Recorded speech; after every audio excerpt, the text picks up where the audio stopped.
and inside of this country. Baltimore is a horrible, horrible deathbed. It's a deathbed. I know Governor Moore said, oh, he wants to take a walk with me. He meant it in a derogatory tone. I said, no, I'm the president of the United States. Clean up your crime and I'll walk with you. But it's tremendous crime. But he was trying to be derogatory. He doesn't have what it takes. But he's trying to be derogatory. And I met him at the Army-Navy game. They said, oh, there's Governor Moore. He'd love to see you. He came over to me. He hugged me, shook my hand. You were there. He said, sir, you're the greatest president of my lifetime. I said, well, it's really nice that you say that. I'd love you to say it publicly, but I don't think you can do that, so it's okay. But no, sir, you're doing a fantastic job. I want to just shake your hand. Thank you very much, Governor. That was it. And then every time I see him on television, he's knocking the hell out of me. So, but that's all right.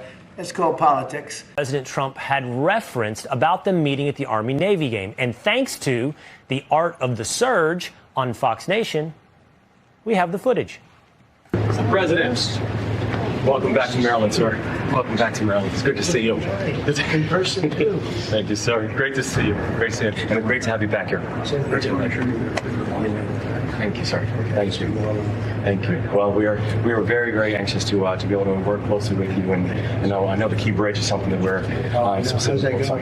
It's going well. I mean, we spoke with Speaker Johnson yesterday, and Speaker Johnson says he believes that we're close to the 100% cost share. And the thing is, I told him when we get that 100% cost share done, we are going to be able to open the Key Bridge under your watch, because I will have it done in 28, on time and on budget. We'll help you out. Thank you, sir. We didn't hear their greatest president ever, but we did hear a lot of enthusiasm and so excited to meet you, Mr. President. Who's telling the truth? We'll let you decide. It was the other guy, not Trump. It was Wes Moore. Yeah, you can tell because of the words that the governor of Maryland used and how they're different from the words that Trump said he used. So, it's pretty simple, actually. Oh, wait, but this is Fox News. So maybe I should unpack this a little more, just in case anyone from Fox News is watching, which I'm sure they are. And hey, welcome. So just so you guys are aware at Fox News, if you look up the definition of lying, you will find very quickly that it is a present participle for the word lie. But if you look up lie in the dictionary and you go down a little bit, you will find that it is a false statement made with the intent to deceive. You know, like a liar. Now, we all know that Donald Trump is the most postmodern president we have ever had, which means by extension that Fox News is the most postmodern news source we currently have. And by postmodern, I mean a school of thought that was really prevalent in the 20th century, which is, generally speaking, rejects grand narratives in favor of things like subjectivity and exploring how ideas like truth and knowledge and even reality itself can often be imagined as essentially constructed through things like language and other sociological pressures or whatever. So that's what it is. And so when you have Fox News going, hey, we'll let you decide who's telling the truth after showing you exactly who's telling the truth, that is A, very postmodern, B, very funny and like a kind of pathetic sort of way. That is C, weaponizing a school of thought that they normally use as a boogeyman, because for them, postmodernism is essentially an empty signifier that they can just deploy for their own rhetorical needs. And then D, kind of a microcosm for how a lot of right-wing media works, unfortunately. But listen, what are they going to do? What are they going to comb through all this data on what crime is actually like in blue cities? No, they're not going to do that. These are postmodernists, y'all. They're going to go off vibes, and the vibes, they're crimey. Those are crimey vibes. So we got to deploy the military against its own citizens, because that's just, rules are rules. All right. But no, it was Wes Moore. Wes Moore was the one telling the truth. Just so we're clear. It was Trump that was lying. Wes Moore was telling the truth, at least in that instance. And I'm not going to let some woke soy boy philosophy major Fox News tell me otherwise. Let's hear what Wes Moore has to say. I'm a person who believes in my integrity. And I can tell you right now, that imaginary conversation that he revealed from the White House not only did not happen, but unfortunately, it's just a consistent thread and a consistent theme that we are seeing from the president of the United States, which is just a deeply sad state of affairs. That's just no way to talk about the greatest president in your lifetime, Governor Moore. Okay, which you definitely said or didn't, depending on, I guess, just where. I mean, who's to say what's even real or like not real anymore? Also, though, sad. Would you say this is sad? That's the word you chose. Sad. I don't know that I'd go with sad. I actually wrote some words down. Let's see here. I have unsurprising, hypocritical, pathetic, insulting, deluded. Oh, I did write sad. Oh, awesome. Yeah, I couldn't see it because of the tear stains. But anyway, I think the important thing that Moore is bringing up here is just how consistent a theme this is with Trump. So when he's making up this story about someone flattering him, he's just making up another story that flatters him, which happens to map over very nicely with what's currently going on with Trump and crime in blue states. I think one of the most interesting things about the graphic you just showed is the highlighted yellow of those states sending their National Guard to D.C., right? I think we've seen this playbook before from the president, and it won't be the last time where he is using this issue as a political one, right? He is trying to make the case that he needs to intervene because Democratic-run cities are out of control in his parlance. And that's clearly not the case backed up by data. There are a whole host of other cities, primarily in Republican-led states, that have higher crime rates, but that's not the focus for this president. We've seen him go after Chicago, LA. This weekend he was tangling with Governor Wes Moore of Maryland and talking about Baltimore. There is a playbook here that the president is using, and it's mostly driven by his politics. And one of the things just to note about Chicago's crime rate has actually been decreasing and at times has been at pre-pandemic levels. And so this focus on this out of control crime is misplaced based on where the data is. Not to say that there's no crime, but if you really look at the numbers, it is not the sort of picture the president is. You heard him. Yeah, it's like he's lying. You could just say that, but I'll leave it up to you. Who's telling the truth? Oh, wait, this isn't Fox News. Yeah, he's lying. Also, why does everybody on CNN have to talk like it is their goal to make everything they have to say as boring and as obtuse as possible? Just talk like a human, And also, he's lying. Now, I hate to Mark Ruffalo any feathers here, but I myself I'm kind of against crime. I know. It's like, oh, here goes another liberal. But I'm actually against crime, whether it's in blue cities or red cities.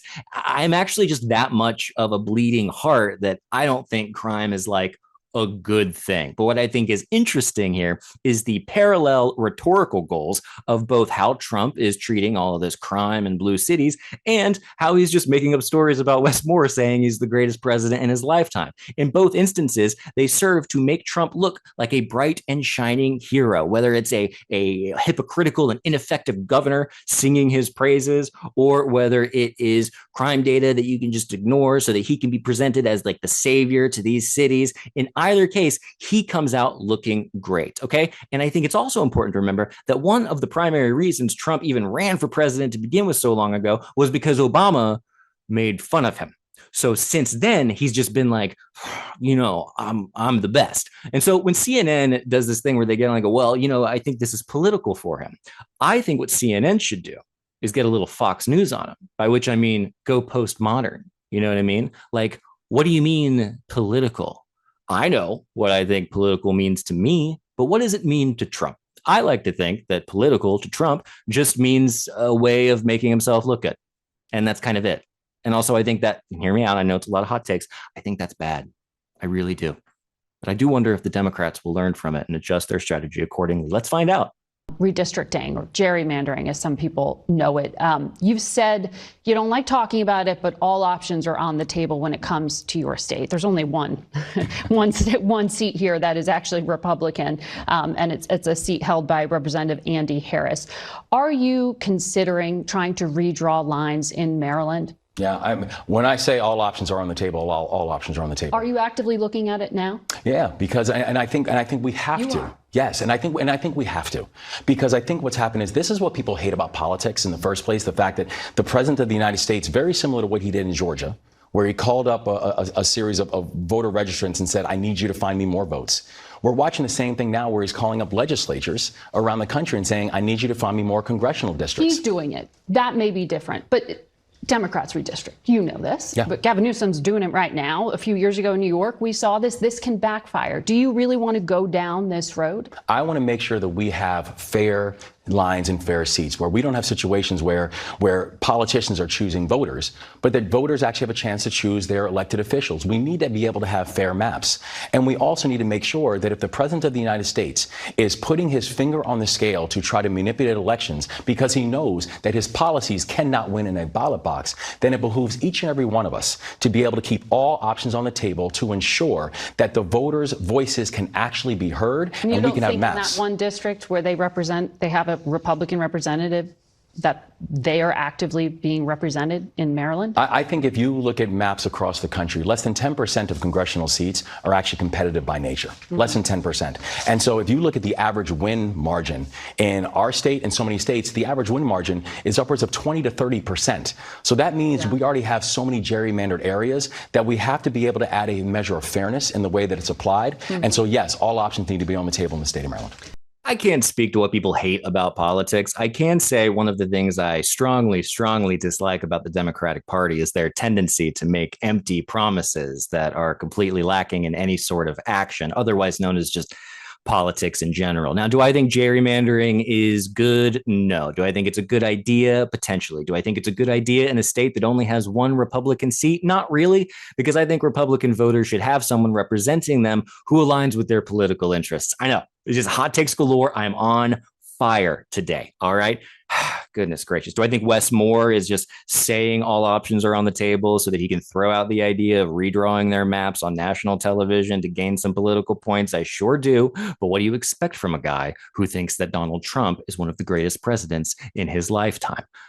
Anyway, the sad truth here, and I mean this objectively, is that Trump does not live in reality. Whether it's about what the actual state of crime is or what someone, just said to him or what voters actually want, all that matters is what makes Trump look good. And before you go, oh, this is just more Trump derangement syndrome, let me be very clear. Yeah, it is. Because Trump is, the man's deranged.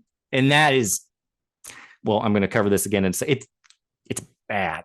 When somebody, like, I'm old enough to remember when people said Bush lied, people died. Okay, that was around the time of the Iraq War. But the difference here is that when the Bush administration lied, okay, they did so in a way that painted themselves as cowboys. And when Trump lies, he paints himself in a way that makes himself look like a savior. Okay. And the thing is, when you paint yourself in a way to look like a cowboy, at least that's part and parcel of America's image of itself, right? Like the cowboy, can you think of anything more American? It evokes ideas of like freedom and ruggedness and individuality and very simple binary moralism, like all the things that, for better or worse, are at least American. Okay. And then you have Trump, who paints himself as a savior, who adjusts reality how he sees fit in any way that can make him look like the one person who can save everybody. And the thing is, that's not part of America's image of itself. In fact, it's anti-American. It's anti the genesis of America when we decided we didn't want a king. And it's actually anti the guy that's in that upside down Bible in Trump's hand that he uses so much. And why is this? Because Trump is the most postmodern president of our lifetimes. Okay, he will completely forsake the idea of America, even the myths that undergird America, like Christianity, in order to make himself look better. And when you have someone doing that with that much power, it will have material ramifications that we will be dealing with for decades to come. So no, this isn't just Trump derangement syndrome. It is, but for good reason, because he's out of his mind. All right. It's not pearl clutching. It's power grabbing. And that is bad because it affects people in a very real way. OK, that's at least my take on it. Both the lying is bad, lying bad, crime bad. OK, when you lie in a way that like appeals to the American sensibilities, still bad. Right. I mean, for God's sake, there's not going to be the amount of deaths caused, likely, God willing, by the Trump administration as were caused by the Bush administration. But what Trump is doing is killing the soul of America. Because it's anti-American, it's anti-Christian, and it's anti all the very things that the people who support him claim to be all about. So anyway, this has been another rambling session. Believe it or not, I did have bullet points and it just sort of flies off the handle sometimes. And I apologize for that, but maybe none of that actually happened. And maybe if you felt like that happened, you're wrong and I'm right. And we can just all decide together what's real and what isn't actually. And also postmodernism is a really served a very beneficial function and still does to this day. And it is not as popular as it once was, but it is useful for this purposes of deconstruction and to know where these ideas come from so that you can be better aware of what the underlying factors are that make up the maybe I'll make up for rambling by just rambling more. Bye everybody.